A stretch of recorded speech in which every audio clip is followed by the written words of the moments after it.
Nama saya Debbie Lila BR Tarigan dengan NIM 18107123200019. Pada saat ini saya akan melakukan praktikum mandiri dengan judul Pengamatan Perilaku Ikan pada Media Air yang Berbeda. Adapun tujuan saya untuk melakukan praktikum ini yaitu untuk mengetahui tingkah laku ikan pada media air yang berbeda dan untuk memenuhi nilai saya dalam mata kuliah Fisiologi Hewan Air. Adapun alat dan bahan yang saya gunakan pada praktikum saya kali ini yaitu saya menggunakan ikan air tawar, benih ikan nila Oreochromis niloticus dengan air yang saya gunakan dengan ukuran 600 ml. Untuk media air asinnya nanti saya juga akan menggunakan air dengan ukuran 600 ml dan juga toples kecil. Perbandingan garam yang saya gunakan yaitu 2 sendok makan. Saya akan melakukan pengamatan ikan nila Oreochromis niloticus pada media air tawar. Kita tahu bahwa makhluk hidup menyesuaikan diri dengan lingkungannya melalui fungsi kerja pada organ-organ tubuh dengan tujuan supaya dapat bertahan hidup. Nah, pada ikan air tawar, kita lihat bahwa ikan air tawar mengandung kadar garam yang lebih tinggi daripada air di lingkungannya.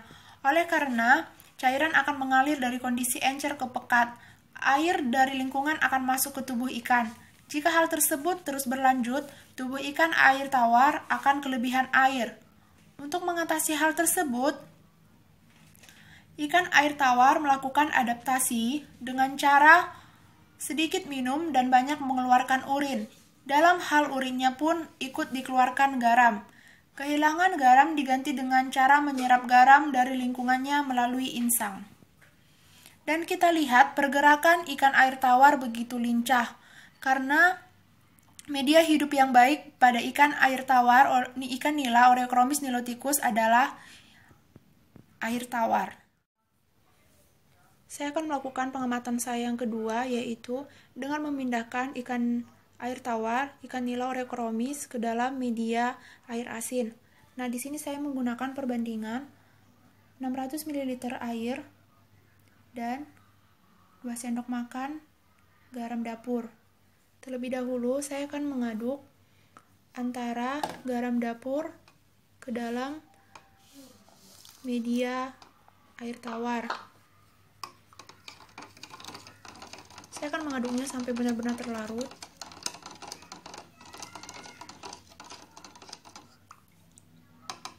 Setelah terlarut, saya akan memindahkan ikan air tawar ke dalam media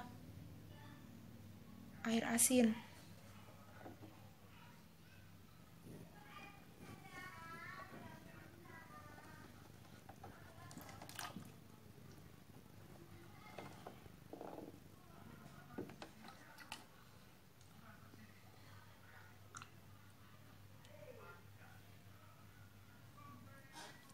Saya akan melakukan pengamatan fisiologi terhadap ikan air tawar yang telah saya masukkan ke dalam media air asin.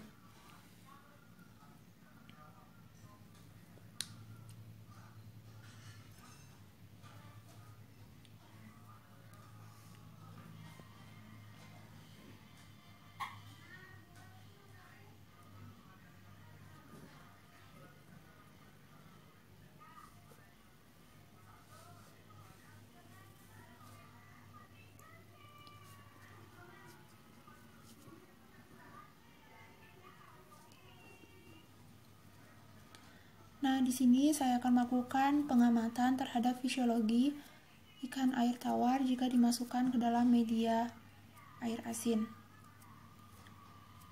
Fenomena osmosis yang terjadi pada ikan yaitu setiap tubuh ikan akan mempunyai cara osmosis yang telah diadaptasi dari lingkungan mereka tinggal. Apabila ikan air tawar yang sudah terbiasa dengan lingkungan yang mempunyai kadar garam rendah, jika dipindahkan ke air laut yang mempunyai kadar garam yang sangat tinggi, maka ikan air tawar akan kelebihan kadar garam. Karena saat ikan air tawar hidup di lingkungan air biasa, insangnya akan mengikat unsur garam. Sementara apabila hidup di air laut, maka jumlah garam yang akan diikat terlalu tinggi. Osmosis adalah proses yang membuat cairan melewati dinding sel hidup. Lebih spesifik lagi, yaitu merupakan pergerakan air dari area ke konsentrasi zat terlarut rendah ke salah satu konsentrasi zat terlarut tinggi pada membran semi berpori.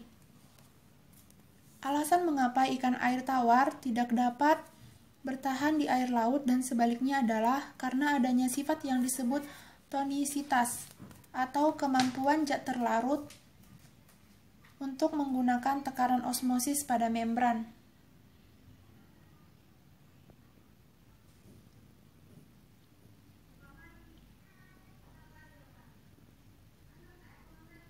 Air laut bersifat hipertonik. Di sini saya menggunakan air asin untuk ikan yang tinggal di dalamnya. Kandungan garam di sekelilingnya lebih tinggi dari kandungan garam di dalam ikan, sehingga mereka akan kehilangan air di dalam tubuhnya terhadap air asin di sekitar karena osmosis. Untuk mengganti kehilangan air ini, ikan air laut minum sejumlah besar air sehingga bisa hidup di air dengan kandungan garam yang tinggi. Sebaliknya, ikan air tawar bersifat hipertonik untuk hidup yang tinggal di dalamnya. Artinya, kandungan garam dalam tubuhnya lebih tinggi dari air di sekitarnya karena osmosis.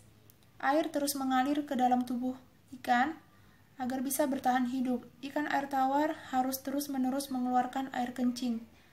Nah, di sini kita lihat bahwa ikan air tawar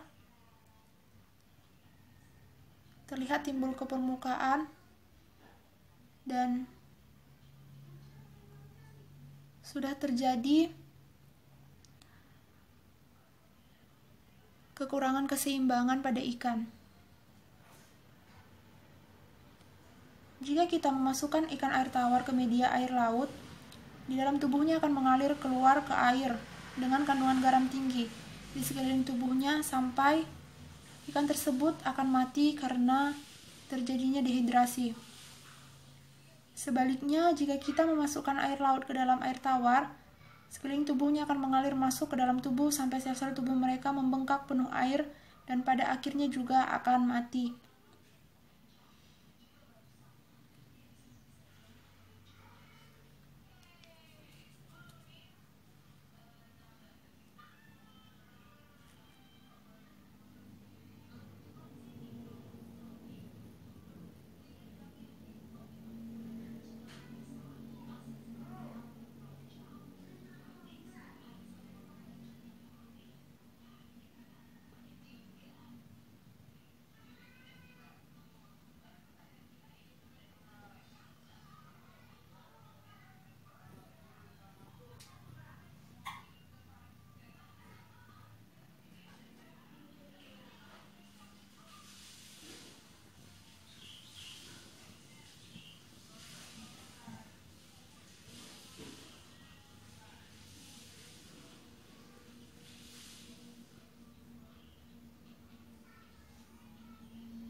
Keseimbangan ikan mulai tidak seimbang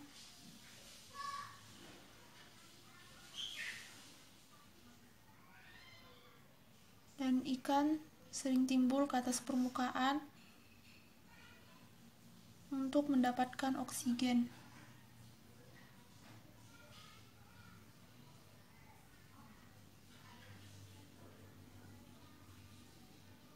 Dan jika dilihat dari jarak dekat,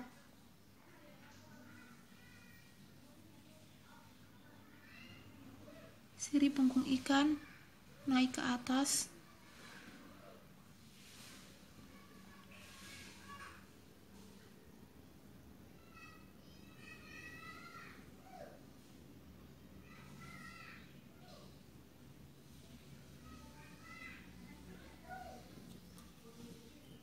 Hal tersebut karena media hidup yang baik bagi ikan air tawar adalah air tawar. Dan ikan air tawar tidak dapat hidup pada salinitas yang terlalu tinggi di luar dari kadar garam dalam tubuhnya.